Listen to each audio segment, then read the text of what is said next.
பலாச்சொலை வாங்கிட்டு வந்தாங்க. இந்த பலாச்சொலையில் பலாக்கொட்டையெல்லாம் எடுத்துகிட்டு பலாச்சொலையை சாப்பிட்டாச்சு. பலாக்கொட்டை குழம்பு வச்சுருக்கலாம். அது 2 நாள் அப்படியே விட்டாச்சு. அதனால் அது கொஞ்சம் காஞ்சி தான் போயிடுச்சு. காஞ்சி போனாலும் நல்லா இருக்குது பலாக்கொட்டை. மேல் தோல் தான் சுருங்கி இருக்குது, உள்ள கொட்டையும் கொஞ்சம் நல்லா தான் இருக்குது. ஒன்றும் வீணாலாம் போகலை. அதனால் கொஞ்சம் காஞ்ச மாதிரி இருக்குது. அப்படின்றதுனால மேல் தோலெல்லாம் எடுத்துட்டு நான் தண்ணியில் நைட்டே ஊற வச்சிட்டேன். ஒரு 2-3 நாள் ஆயிடுச்சு. அதனால தான் நல்லா தண்ணியில் நைட்டு ஃபுல்லாக ஊறி இருக்குது. நம்ம பச்சை தண்ணியை ஊற்றி ஊற வச்சுக்கலாம். பச்சை தண்ணியை ஊற்றி நம்ம நைட்டு ஃபுல்லாக ஊற வச்சோம் அப்படின்னா நல்லா ஊறிடும். நல்லா ஊறி இருக்குது பாருங்கள். இதை நம்ம மிக்ஸி ஜார்லேயும் போட்டுக்கலாம். மிக்ஸி ஜாரில் போட்டோம்னா பல் எங்கே போயிடும் அப்படின்ட்டு தான் நான் சீவிடலாம். மிக்ஸி ஜாரில் போடுறத விட இப்படி சீவி எடுத்துட்டோம் அப்படின்னா நல்லா நைஸாக கிடைக்கும். நமக்கு தேங்காய் பூ துருவின மாதிரி இருக்கும். தேங்காய் அப்படியே துருவி நமக்கு கடையிலலாம் தேங்காய் பூ விற்கிறாங்க பார்த்திங்களா, துருவி அந்த மாதிரி சைஸில் கிடைக்கும். அதனால் நான் இந்த இதில் வச்சு நான் சீவிடுறேன். நான் ஒரு கிளாஸ் எடுத்து உங்களுக்கு காட்டுறேன். நான் எல்லாத்தையுமே சீவிடுவேன். ஆனால் ஒரு கிளாஸ் எடுத்தால் எவ்வளோ வருது அப்படின்னு பார்க்கலாம் அப்படின்றதுனால நான் ஒரு கிளாஸ் அளந்து எடுத்துருக்கேன். இன்னும் பெரிய சைஸு சீவில் கூட சீவலாம். அது பெருசு பெருசாக விழுந்துடும். இது அப்படியே நைஸாக இருக்கும். ரொம்ப நல்லா இருக்கும். அப்படியே நம்ம தேங்காய் பூ கடையில் வாங்குகிற பூ மாதிரியே இருக்கும். இதில் சீவிக்கலாம். இதில் சீவினா கொஞ்சம் பெருசாக இருக்கும். கொஞ்சம் பெரிய சைஸாக விழுந்துடும். அதனால் நான் சின்னதாகவே இருக்கட்டும், நமக்கு அது சீவுறதுக்கும் நல்லா ஈஸியாக இருக்குது. அதனால் நான் அதுலேயே சீவுறேன். இது கொஞ்சம் பெருசாக இது கேரட் சீவுற அளவுக்கு இருக்குது. பக்கத்தில் இருக்கிறது பீட்ரூட் சீவுறது. அதனால் கேரட் சீவுற அவ்வளோ பெருசுக்கு வேண்டாம் அப்படின்னு சொல்லிவிட்டு நான் இதில் அப்படியே நைஸாக இருக்கும். தேங்காய் பூ மாதிரியே இருக்கும். அதனால் நான் இதிலையே சீவிக்கிறேன். ஆனால் சீவுறதுக்கு ரொம்ப நல்லா வரும். கஷ்டமே இல்லை. ஏன்னா ஊறிடுச்சு இல்லையா. பச்சைக்காயை கூட நம்ம சீவி எடுத்துக்கலாம். அது பச்சையாக இருக்கும்போது சீவினா தெரியாது. கொஞ்சம் காஞ்சிடுச்சுன்றதுனால நான் ஊற வச்சு நான் இது மாதிரி சீவிக்கிறேன். ஆனால் சீவுறதுக்கு ரொம்ப நல்லாயிருக்கு. சீவினதுக்கப்புறமும் நல்லா இருக்குது. இது நம்ம எந்த மாதிரி வேணுனாலும் செஞ்சுக்கலாம். புட்டு செஞ்சுக்கலாம். ஒரு நாள் புட்டு கூட செஞ்சுக்கலாம். இது கூட அரிசி மாவு கொஞ்சம் கலந்து விட்டு நம்ம புட்டு செய்யணும். அப்படியே வெறுமனையே செஞ்சோம்னா நம்மளால் சாப்பிட முடியாது. அது கூட நான் அரைக்கிறதுக்கு ஒரு துண்டு இஞ்சி, ஒரு 4-5 பச்சை மிளகாய், ஒரு 10 பல்லுக்கிட்ட பூண்டு, 1 டேபிள் ஸ்பூன் அளவுக்கு பெருஞ்சீரகம் எல்லாத்தையும் போட்டு மிக்சியில் கொரன்னு அரைச்சிக்கிறேன். கொரன்னு அரைச்சி விட்டுடலாம். பாதி வெங்காயம் கட் பண்ணி வச்சுருக்கேன். நல்லா அரைச்சி எடுத்துட்டு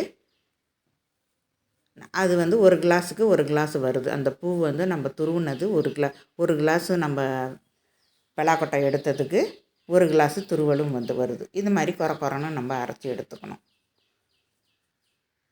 இந்த மாதிரி நம்ம பச்சை மிளகா, பூண்டு, இஞ்சி எல்லாத்தையும் இந்த மாதிரி நல்லா கொரன்னு அரைச்சி எடுத்துக்கணும்.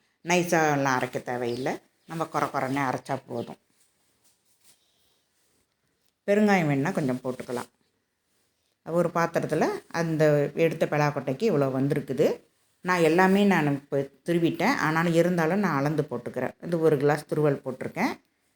நான் அதுக்கு அரை கிளாஸு கடலை மாவு போட்டிருக்கேன். பொட்டுக்கடலை மாவு கூட போட்டுக்கலாம். இல்லைன்னா அரிசி மாவு கூட கொஞ்சம் போட்டுக்கலாம். அதுவும் இல்லைன்னா மைதா மாவு கூட கொஞ்சம் போட்டுக்கலாம். மைதா மாவு கூட கொஞ்சம் போட்டு நம்ம செஞ்சுக்கலாம். ஒரு பாதி வெங்காயம் நான் கட் பண்ணி நல்லா பொடியாக கட் பண்ணி போட்டிருக்கேன். தேவையான அளவு உப்பு போட்டுக்கலாம். நான் அரைச்சேன் இல்லையா பச்சை மிளகாலாம், அது ஒரு 2 டேபிள் ஸ்பூன் அளவுக்கு நான் போட்டுக்கிறேன். இதில் 2 டேபிள் ஸ்பூனு போட்டிருக்கேன். அரைச்ச விழுதில் நம்ம கொரன்னு அரைச்சிருக்கோம். அதுக்கு 1 டேபிள் ஸ்பூனு உப்பு போட்டிருக்கேன். நல்லா இதிலேயே தண்ணி விடாமலே நல்லா பிசைஞ்சு விட்டுக்கலாம். ஏன்னா அது நல்லா காஞ்சது தான். இருந்தாலும் நம்ம தண்ணி விடணும். பச்சையாக இருந்தால் கூட ஓரளவுக்கு தண்ணி இருக்கும். இருந்தாலும் நம்ம கொஞ்சம் தண்ணி இல்லாமலே பார்த்துக்கணும். ரொம்ப கொலன்னு ஆகிடக்கூடாது.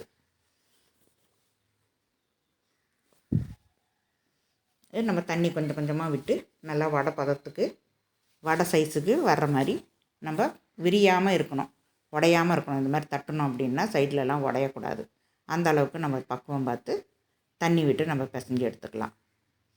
எடுத்துகிட்டு நான் எல்லாமே வடை மாதிரி தட்டி வச்சுட்டேன். அப்போ தான் நம்ம எண்ணெய் காஞ்சதுன்னு டக்குன்னு போட்டு எடுக்கலாம். அதனால் நான் அப்படியே வடை மாதிரி தட்டி வச்சுட்டேன். ஒரு கிளாஸுக்கு ஒரு 7-8 வந்திருக்குது.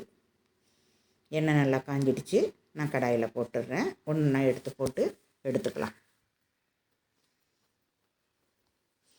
போட்ட உடனே திருப்ப வேண்டாம், கொஞ்சம் நேரம் கழித்து நம்ம திருப்பி எடுத்துக்கலாம். கொஞ்சம் நேரம் கழித்து திருப்பணும் அப்படின்னா ரொம்ப நல்லா இருக்கும். நல்லா திரும்பிடுச்சு பாருங்கள். நல்லா மீடியம் சைஸில் நம்ம அடுப்பை வச்சுட்டு, ஏன்னா எண்ணெய் நல்லா காஞ்சிடணும், காஞ்சதுக்கப்புறம் மீடியம் சைஸில் வச்சுக்கணும். வச்சுட்டு நல்லா நம்ம வெந்ததுக்கப்புறம் எடுத்துக்கலாம்.